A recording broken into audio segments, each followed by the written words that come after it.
A couple of housekeeping items we want to introduce now. There's a set of tables in the back, and we urge everyone to visit them before that they leave this day today.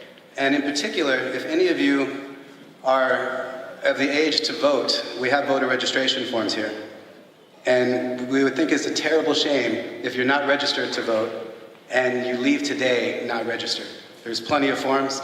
If you can stand up in the back where Sarah's waving her hand, we have pens, pencils, and forms to get you there. If anyone needs a program, we are about to be back on schedule. That's also in the front and at the AMAC table. For the schools, we brought a very good resource called a bullying prevention guide. And we would ask that the schools each take a couple of these to take home, and that parents please take these home as well and share them with your neighbors. And then finally, as the executive director of AMAC, I would be remiss if I didn't ask people to support our organization. We have forms there for that as well, and you can become a donor to AMAC. Now for the next section of the program, I have to introduce someone that, if you're in Middle Tennessee, she needs no introduction. And in fact, if you're from West Tennessee, she needs no introduction, but maybe in East, although alhamdulillah, she was in Knoxville a month ago. Sister Zulfat Sawa is one of the founders of AMAC, the immediate past chair of AMAC, and is basically the kingpin who runs the Muslim community in Tennessee.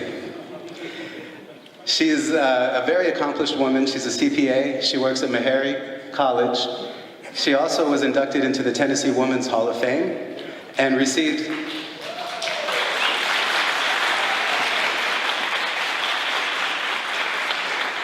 the National Award from the Director of the FBI for law enforcement relation work. So without further ado, before I embarrass her more, Sister Zulfa is going to introduce our elected officials who are going to address you next.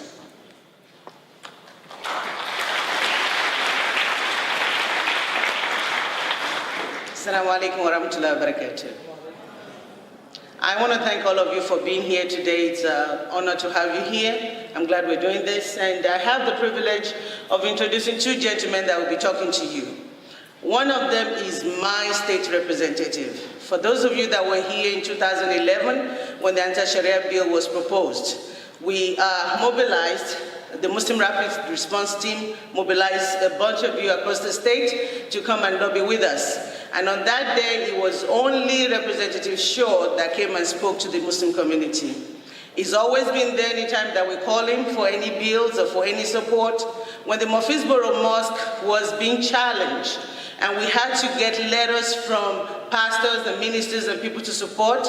He's also a reverend. He was one of the few reverends from West Tennessee that also signs the letter in support of the Mufisboro Masjid. He's always been a friend of our community. He's always been my friend. Anytime that I call, he's always here. So I'm going to have Representative Shaw come and talk to you. I also have the honor of introducing Senator Jeff Yarbro. Senator Jeff Yarbro has not been there as long as Representative Shaw, but he's done a lot of amazing things. For those of you that did not know, not too long ago, Senator Yarbro was instrumental in getting a proclamation from the Senate to declare April 25th Muslim Day in Nashville, Tennessee. I didn't hear an applause because that's a major thing.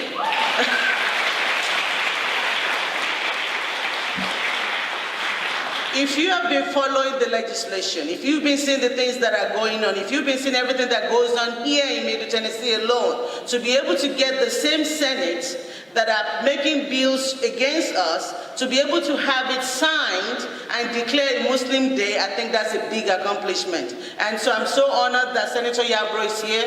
He represents District 21, and Representative Shaw is with District 80 in West Tennessee. So it's my honor to introduce both gentlemen. Please, Representative Shaw and then Senator Jeff Yarbro. Thank you.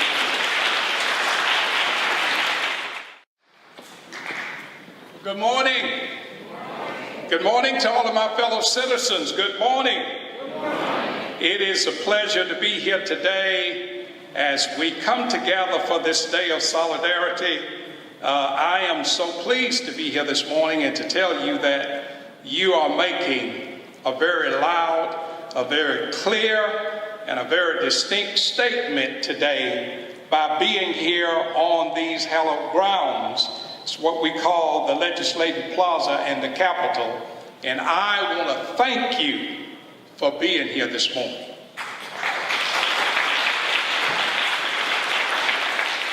I know you're here and you're talking about building relationships among other citizens across the state of Tennessee. You're here because you want the same seat at the table as anyone else, which is all the right thing and should be so. So I chose this morning to take a few moments to talk to you simply from the word freedom. Because all you're asking for simply dictates one thing. You have to understand, to build a relationship with anyone else, you have got to be free. So I want to talk to you about that for just a few minutes, and I know my time is very limited.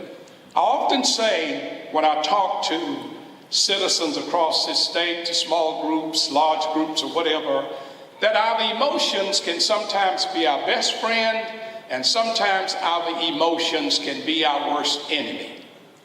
But freedom starts with what you think, not what someone else is doing. Your freedom is not in the hands of world politicians, local politicians, people in your communities, your neighbors. Your freedom comes, as all of our freedom does. It doesn't matter what race, religion, what backgrounds we're from. All of our freedom comes from a higher being. That thread runs not from street to street, but really from heart to heart. I remember as a good example when the politicians, folk like myself, took prayer, they said, out of schools. That was one of the greatest tricks against citizens of this United States that were ever brought. Ladies and gentlemen, you cannot take prayer out of a man's heart, and you cannot take freedom out of a man's heart. Yes, you can put up some bumps, you can put up some things that'll cause them to may have to slow down, take another route, or what have you. But what's in your heart comes from the God you serve. Whether it's the God you believe in that I serve or the God you serve, your freedom comes from that higher being, and no one else can ever take it away from you.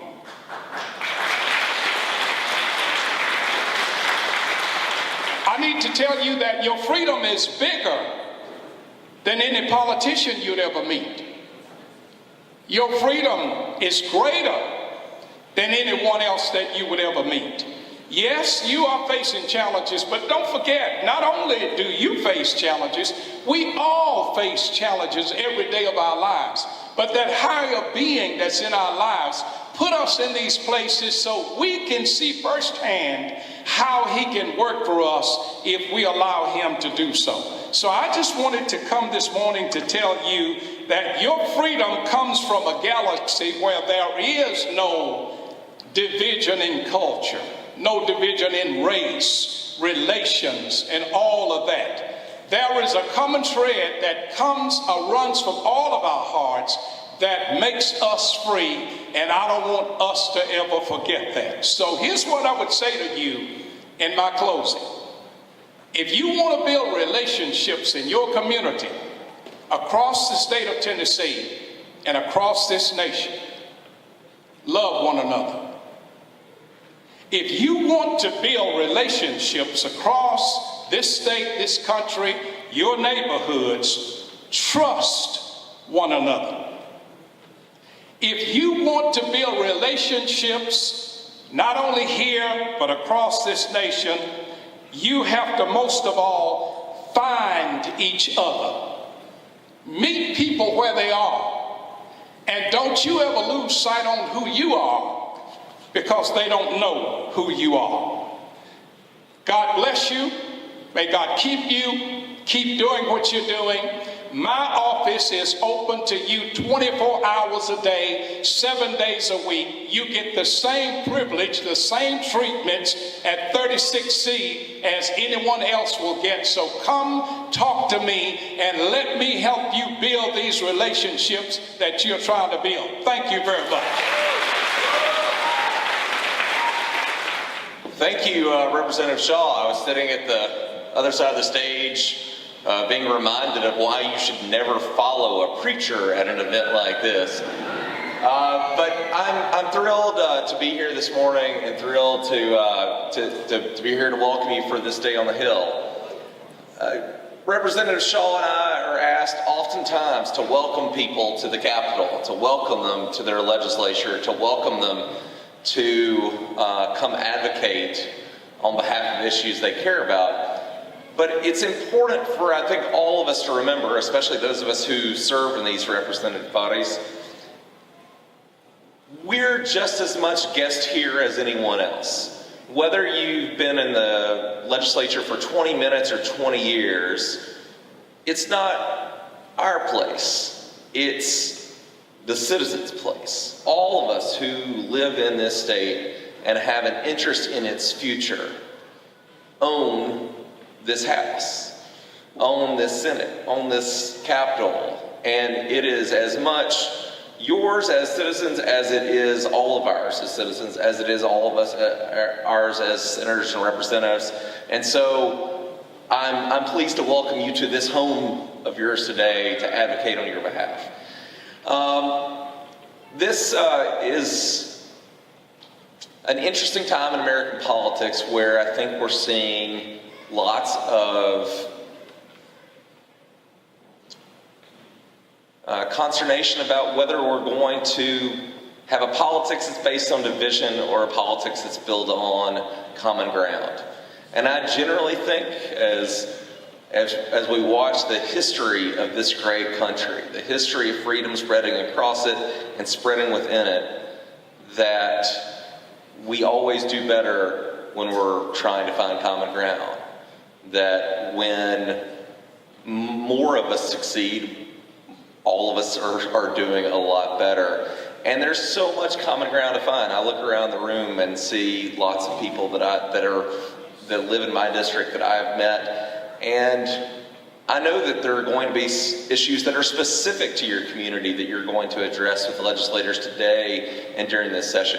But there's also many issues that your community, that I know that this community cares about, that are shared widely, from just general safety, education, how do we get better jobs, how do we create entrepreneurship, how do we do things that are going to make this state more successful.